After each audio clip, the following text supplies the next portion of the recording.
50% de la population malgache sont des paysans. L'élevage et l'agriculture dans le monde rural peuvent être lucratifs, mais le manque de leaders en est la cause du non-développement.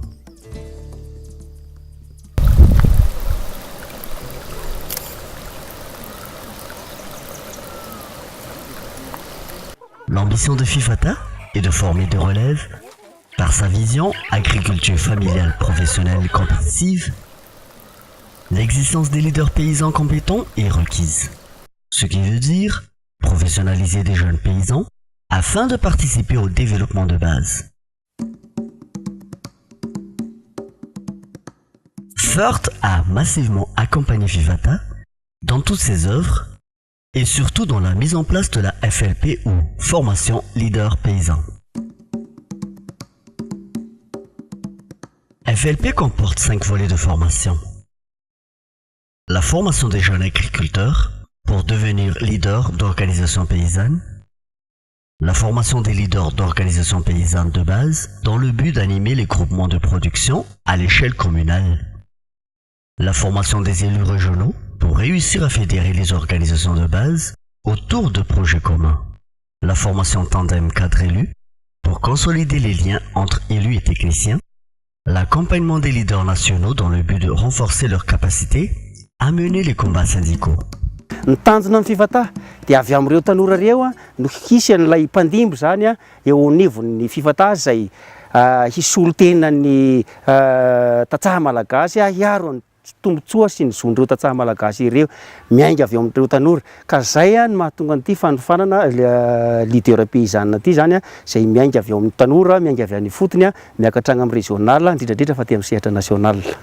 Paikadin'ny FIFATA ny hoe anomana ireo mpandimby ka ny collège agricole zany nanomana mpandimby eo amin'ny sapamokarany fianakaviana fa ihany koa misy tanjona anankiray faharoa any amin'ny collège agricole dia ny hoe manofana ireo mpandimby eny anivon'ireny le rafitra tantanan'ny tatsaha ireny dia izay paikadin'ny FIFATA amin'izay le fanomanana mpandimby zay no antony hanofanana an'ireo ankizy mbola tanora ireo satria ireo zany no avin'ny FIFATA.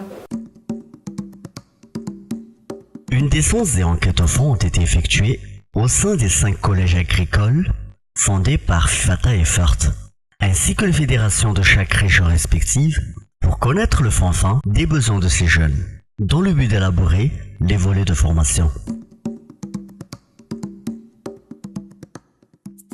Une mise au point de la dite formation est nécessaire pour que ces jeunes soient des vrais professionnels dans le domaine de l'agriculture et qu'ils puissent collaborer ensemble, et surtout pour qu'ils sachent bien animer une vie associative. Après cette descente et enquête, l'équipe de la FLP réunit toutes les données requises et procède à l'élaboration des volets de formation. C'est à travers cela que cette équipe souligne toutes les grandes lignes à transmettre dans l'objectif de répondre aux nécessités de ces jeunes agriculteurs. Une autre vérification est faite par le comité de la formation au niveau de la FIFATA, suivi d'une approbation, avant de mettre en application ces grandes lignes et volets de formation et les mettre en œuvre. JAF, ou Jeunes Agriculteurs Formés, a vu le jour en 2013. Il est à préciser que ces jeunes ont terminé ces 3 années de formation au sein des collèges agricoles et entament leur projet de paysans productifs professionnels.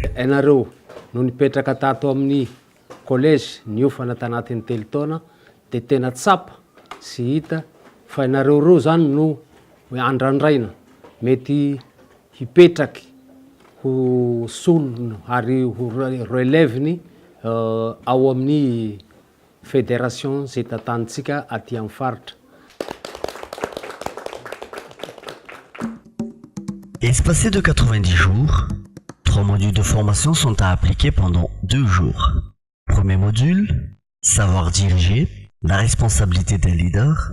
Deuxième module, la vie associative, le rôle d'un chacun dans cette vie associative, la communication pour le changement. Troisième module, renforcement de la confiance en soi, communication avec les aînés, élaboration d'un objectif commun. Dans la préparation des jeunes leaders à former, une présélection est primordiale. Des critères sont mis au point par les formateurs de la FLP et présentés aux comités paysans et conseillers du collège agricole. C'est à partir de ces critères qu'ils ciblent les jeunes qui pourront bénéficier de cette formation. Les conseillers du collège agricole, qui, auparavant, accompagnent et communiquent de temps en temps avec les jeunes formés, proposent au comité paysan les noms de ceux qui répondent à ces critères. Ils finalisent la liste chez jeunes de chaque région qui vont suivre cette formation après une approbation du dit comité. Ay, dia izy 12 meneda zany zao no anaraka ny fiofanana amin'ny andelo manaraka zao.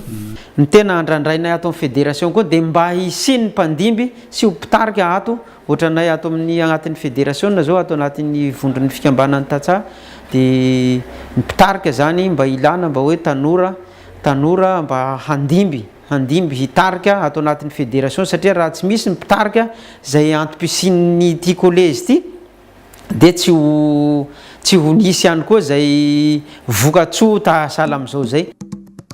Chaque année, 15 jeunes sont dispensés à suivre cette formation de leadership. Et cette dernière s'effectue dans chaque bureau des fédérations membres de FIFATA, ayant un collège agricole tel que la région Matsiachambou, région Amourmani, région Sofia, région Menabe.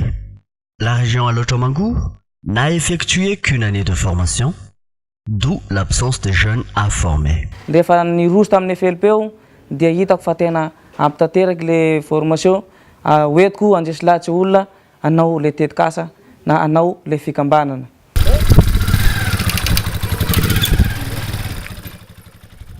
Malgré la formation au leadership effectuée, les conseillers du collège agricole, munis d'un bagage offert par la FLP, doivent encore accompagner ces jeunes dans leur démarche.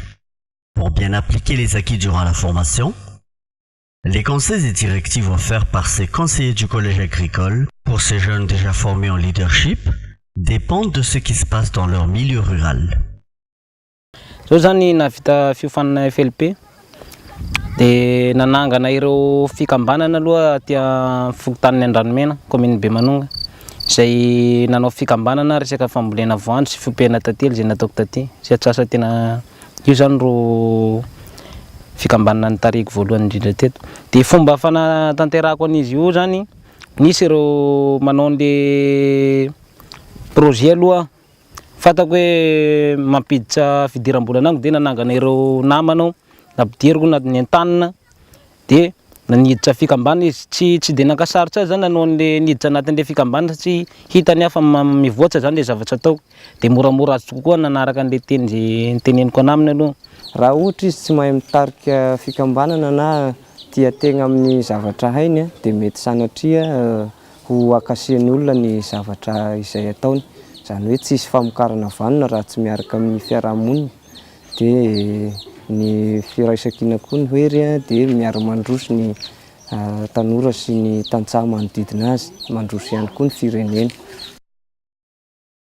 Raha ny fiatraikan'le tanora nahazo fiofanana amin'ny FLP zany ho an'ny collège agricole Soarano Ambalavao dia ireny tanora ireny no mahasovohony collège any amin'ny toerana misy azy.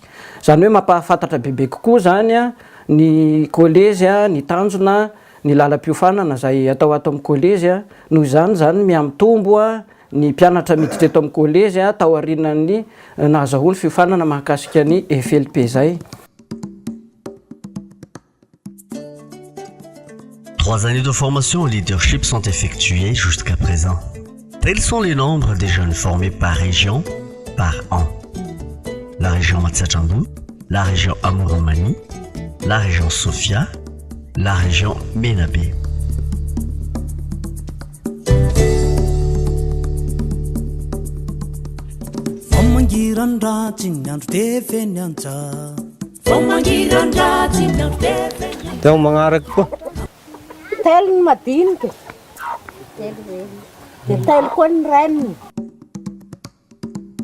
Désormais, le résultat est palpable. Grâce à cette formation, nombreux sont les jeunes qui agissent et participent aux changements socio-économiques dans leur milieu. Atsika amin'io zany mila mba mampitombo isa anikanakanatsika teo taloha reny satria mba fa nahita tombontsika tato de mila mba mampitombo isa nikanakana hopiatsika. Zay makety mamadika zany tsika de mitondra zay sipahitra resibika isan'olona zay. Puis, il dirige à merveille les associations de base pour le développement rural. D'ores et déjà, certains participent massivement dans les fédérations et représentent leurs associations dans le but de répondre aux besoins de chaque membre au sein des fédérations. Mitongavana nga amin'ny latsinainy fa amin'ny latsinainy misy fivorina raha ohatra tena mahaliana anao le fikambanana. Tonga eny amin'ny tontolo ambanivohitra izy a dia mila miaina amina fikambanana satria ny olona tokana zany a dia tsy mety raha tsy misy le fikambanana. Ka eo amin'ny fikambanana zay iarahany ihany zany a dia mila olona hitarika zany a ireo fikambanana reo. Na izany aza nefa mila anay zoky olona efa mpitarika lidera teo aloha izy a mba hahafantarany ireo sotoavina zay efa nisy teo aloha hampiarahana amin'ny fiofanana zay nataony.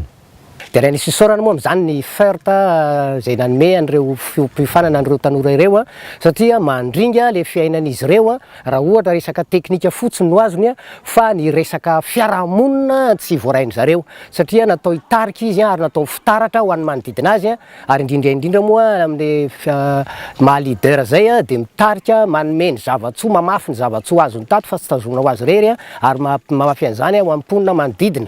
Maro dia maro tokoa ny zavatra andrasanay amin'ireo tanora nahazo fiofanana ireo. Voalohany indrindra aloha dia mba ho mpandimby anay raha hatrizay. Faharoa manaraka an'izay dia hampivoatra an'ireo tontolo manodidina azy na amin'ny resaka sehim-pamokarana izy tena ho modely fitarihana fikambanana tena anisany tena loalaharana izy.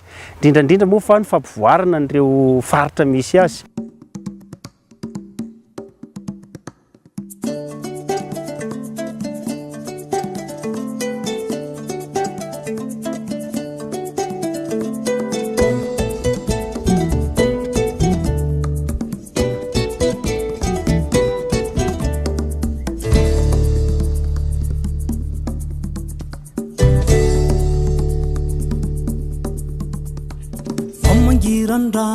Andro tefeny anja Fomangirandratiny andro tefeny anja Namamiriviriko tsy mampana Namamiriviriko tsy mampana